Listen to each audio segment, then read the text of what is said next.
ছাড়, এটা আমার ফ্রক। ছাড় মাইশা। না, এটা আমার ফ্রক। আমি এটা তোকে দেব না, এটা আমার। আমি এটা আগে পরবো। মা মা, দেখো না, মাইশা আমাকে ফ্রক দিচ্ছে না। এটা তো আমার ফ্রক, তাই না? জেরিন মা, মাইশা ছোট, ওকে একবার পরে নিতে দে, তারপর তুই ওটা নিয়ে নিস। মা, তুমি প্রতিবারই এমন করো। গতবারও তুমি মাইশাকে নতুন জামা কিনে দিয়েছিলে, আর এখন আমাকে নতুন জামা কিনে দিলে, তাতেও মাইশা ভাগ বসাচ্ছে। আমি কি কোনো দিওয়ালিতেই আমার নতুন জামা পাবো না? জেরিন মা, তুই তো জানিস আমরা কতটা গরিব। তোর বাবা চলে যাওয়ার পর আমি কত কষ্টে এই সংসার চালাচ্ছি। এমন অবস্থায় আমি তোদের দুজনকে একসাথে নতুন জামা কিনে দিতে পারবো না রে মা। মা, আসলে আমরা এত গরিব কেন? এই গরিবের জন্য আমার সব বন্ধুরা সব সময় আমার মজা ওড়ায়। ওরা বলে আমি নাকি কখনো নতুন জামা পরতে পারবো না। এমন কথা বলিস না মা। আল্লাহ চাইলে জলদি আমাদের সব হবে। তুই দেখিস, আল্লাহর উপর ভরসা রাখ।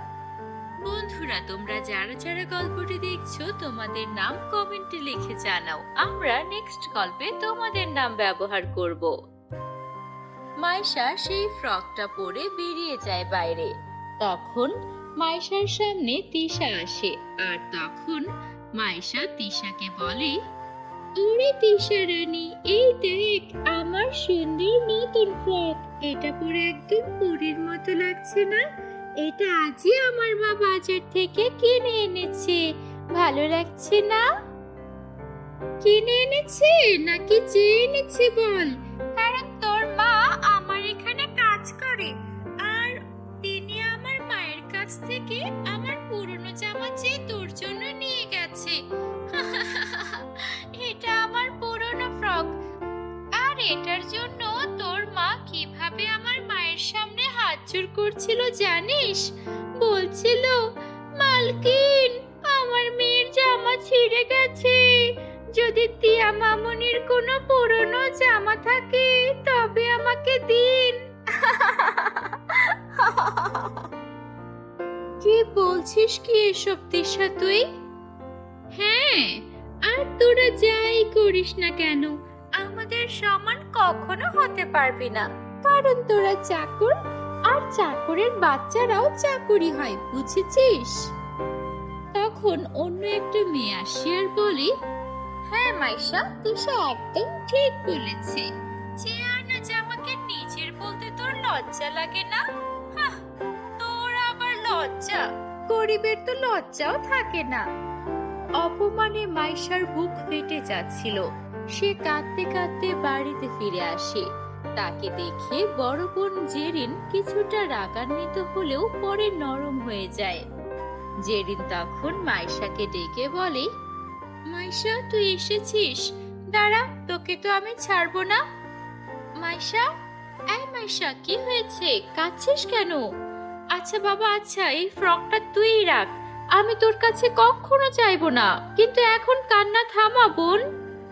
আমি কারোর সাথে কোনো কথা বলবো না। চলে যাও এখান থেকে, তোমরা চলে যাও। মাইশা বোন আমার, কি হয়েছে? কেউ কি কিছু বলেছে? আমাকে বল, এখনই আমি তাকে উচিত শিক্ষা দিয়ে আসছি। আমার বোনকে কে কাঁদালো? থাক দিদি, আমার সামনে এই মিথ্যা নাটক করার দরকার নেই। আমি সব জানি। মা চৌধুরী বাড়িতে কাজ করে, আর সেখান থেকে আমাদের জন্য পুরনো জামা চেয়ে আনে, আর আমরা ভাবি মা নিজের খাটুনির পয়সা এগুলো কিনে এনেছে। না মাইশা, তুই এমন ভাবিস না।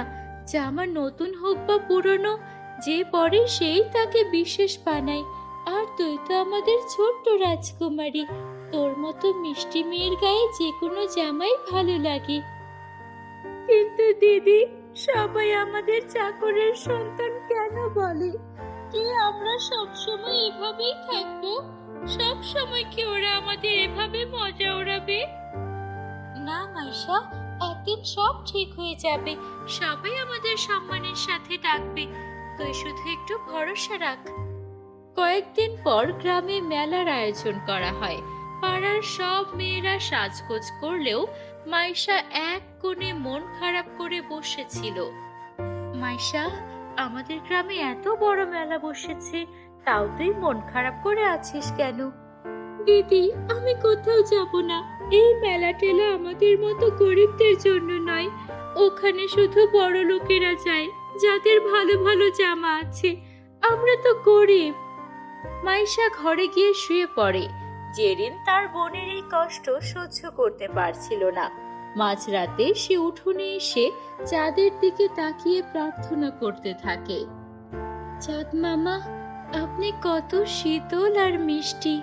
আপনাকে দেখে মনে হয় পুরো পৃথিবীর সৌন্দর্য আপনার ভেতর মিশে গেছে। চাঁদ মামা, আপনি তো সব দেখছেন না। আমার বোন মাইশা আর আগের মতো নেই। ওর সেই হাসি হারিয়ে গেছে। চাঁদ মামা, আমার মায়ের হার্টের অসুখ, তাই আমি তাকে মনের কথা বলতে পারি না।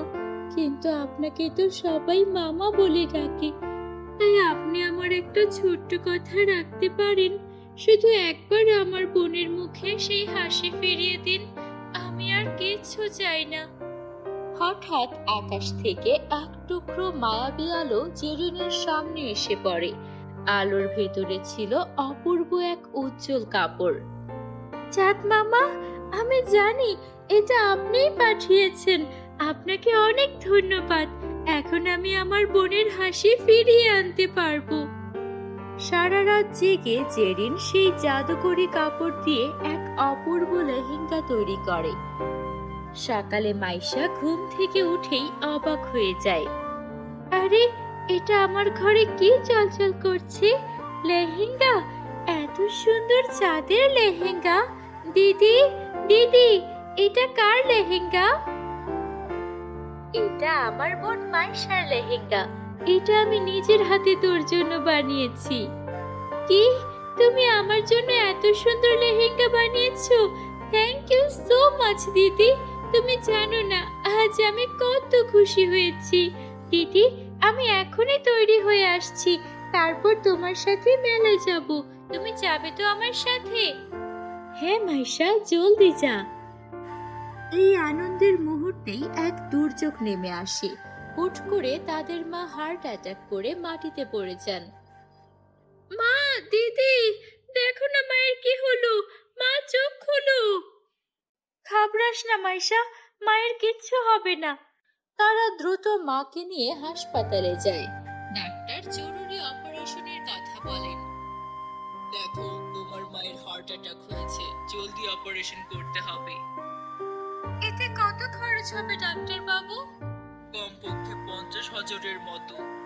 ডাক্তার বাবু, আপনি অপারেশনের প্রস্তুতি নিন, আমি টাকার ব্যবস্থা করছি। জেরিন বাড়ি গিয়ে সব জমানো টাকা গুনে দেখে খুব অল্প। দুই বোন দিশেহারা হয়ে পড়ে। দিদি, এখন কি হবে? এত টাকা কোথায় পাবো?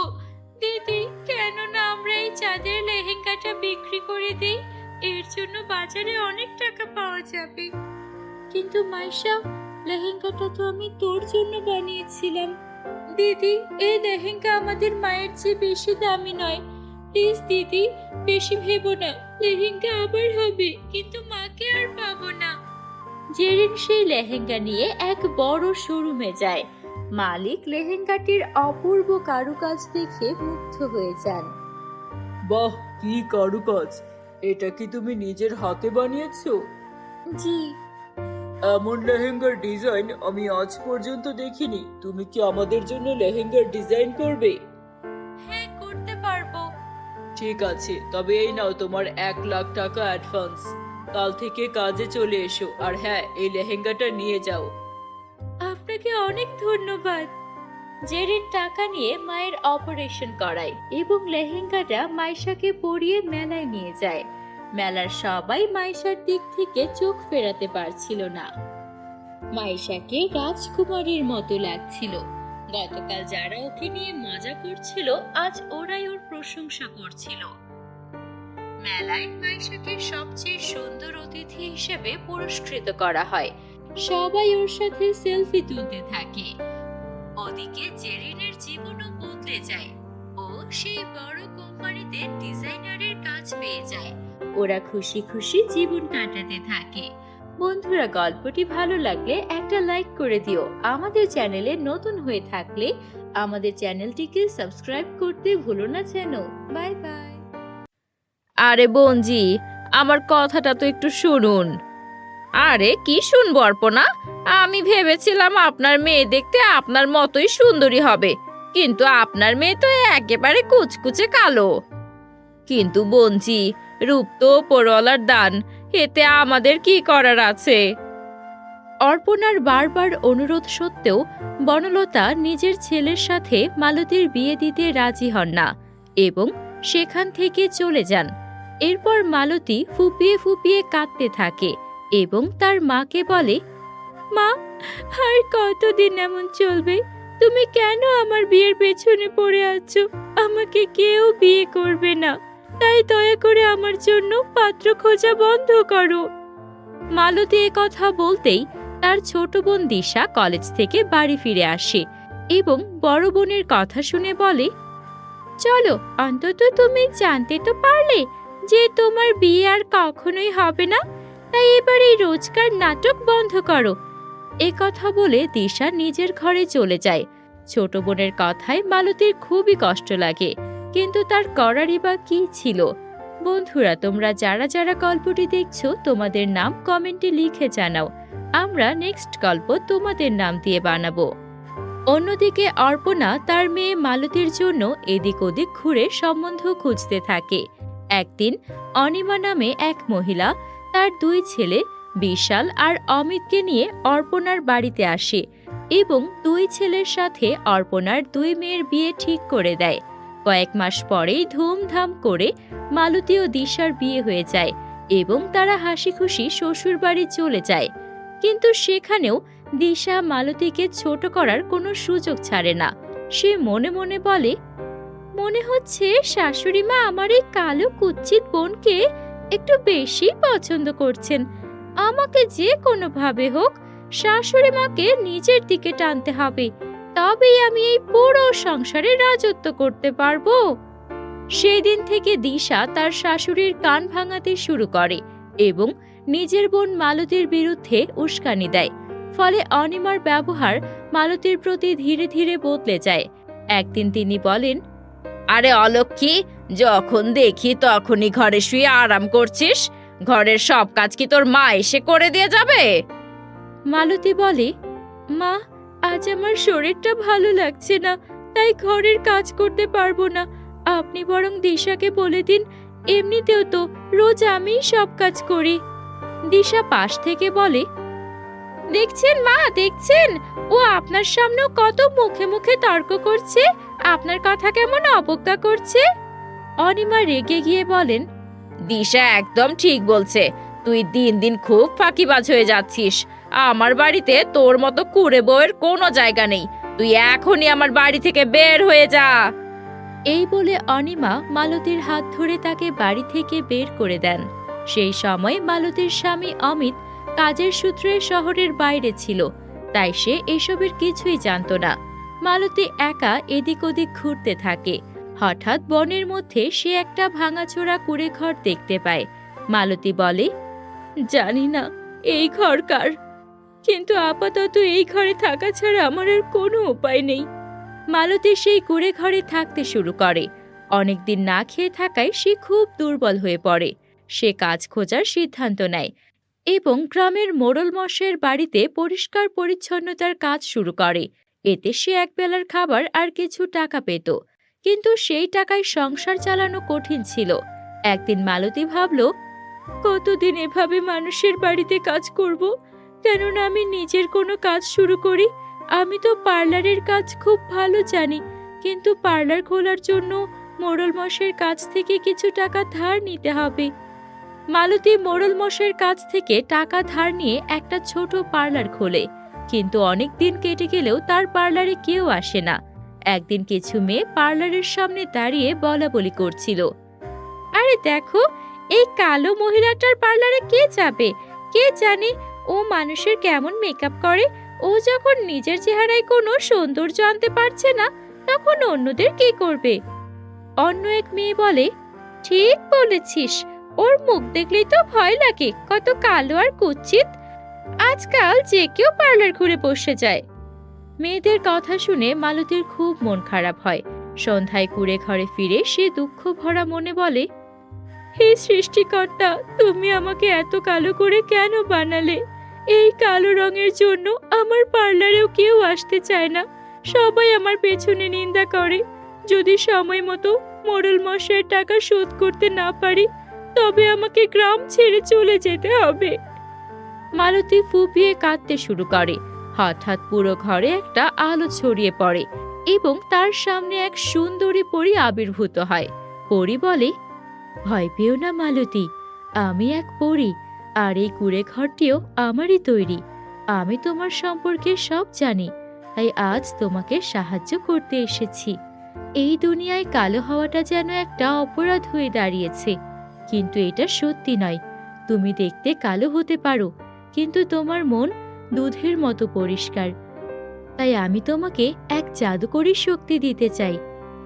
এই বলে পরে মালতীর হাত স্পর্শ করতেই চারিদিকে সোনালী আলো ছড়িয়ে পড়ে এবং মালতী দুধে আলতা ফর্সা হয়ে যায়। পরি বলে, মালতী, আজ থেকে তোমার হাতে জাদুকরী শক্তি আছে। তুমি যদি কোনো মানুষের মুখ স্পর্শ করো, সে পরীর মতো সুন্দর হয়ে যাবে। এতে তোমার পার্লার খুব ভালো চলবে। মালতীর খুব আনন্দ হয় এবং সে পরীকে হাত জোড় করে ধন্যবাদ জানায়। পরদিন মালতী যখন পার্লারে যায়, তখন রিয়া নামের এক কালো মডেল মেয়ে তার কাছে আসে এবং বলে, শোনো, আমার খুব ভালো মেকআপ করে দাও, আর আজ আমার একটা মডেলিং শো আছে। মালতী বলে, ঠিক আছে ম্যাম, আপনি বসুন, আমি আপনার মেকআপ করে দিচ্ছি। মালতী রিয়ার মুখে ফেস পাউডার লাগাতেই রিয়ার চেহারা দুধের মতো ফর্সা হয়ে যায় এবং সে অসম্ভব সুন্দরী হয়ে ওঠে। নিজেকে দেখে রিয়া অবাক হয়ে বলে, ওয়াও, তুমি তো আমার রূপই বদলে দিলে। সত্যি তোমার হাতে জাদু আছে, বিশ্বাসই হচ্ছে না আমি এত সুন্দর হতে পারি। Thank you so much. এই নাও আমার তরফ থেকে কিছু বাড়তি টাকা। শোতে গিয়ে রিয়ার নতুন রূপ দেখে সব কালো মেয়েরা অবাক হয়ে যায় এবং তার ফর্সা হওয়ার রহস্য জানতে চায়। রিয়া তাদের মালতীর পার্লারের কথা বলে দেয়। পরদিন থেকেই মালতীর পার্লারে কালো মেয়েদের ভিড় জমে যায়। মালতী একে একে সবার চেহারা ফর্সা করে দেয় এবং তার পার্লার পুরো গ্রামে বিখ্যাত হয়ে যায়। তার অনেক আয় হতে থাকে। অর্পণা আর দিশা যখন এই খবর জানতে পারে, তখন তারা নিজেদের ভুলের জন্য অনুতপ্ত হয়। তারা মালতীর পার্লারে এসে ক্ষমা চায়। শাশুড়ি অনিমা বলেন, বৌমা, আমাকে ক্ষমা করে দাও। আমি না বুঝে তোমার মনে অনেক কষ্ট দিয়েছি। এখন আমি আমার ভুল বুঝতে পেরেছি। দিশাও বলে, দিদি, আমাকেও ক্ষমা করে দাও, আমি সব সময় তোমার গায়ের রং নিয়ে মজা করেছি।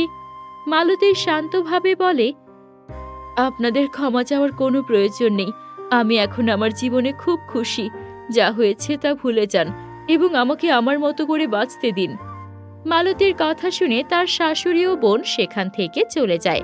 কয়েকদিন পর মালতীর স্বামী অমিত শহর থেকে ফিরে আসে এবং মায়ের ব্যবহারের কথা শুনে তার খুব খারাপ লাগে। সে তার স্ত্রী মালতীর সাথে একটা বড় বাড়ি কিনে হাসি খুশিতে আলাদা থাকতে শুরু করে। বন্ধুরা, গল্পটি ভালো লাগলে অবশ্যই লাইক করে দিও। আমাদের চ্যানেলটি এখনো সাবস্ক্রাইব না করে থাকলে জলদি জলদি সাবস্ক্রাইব করে ফেলো। Bye bye.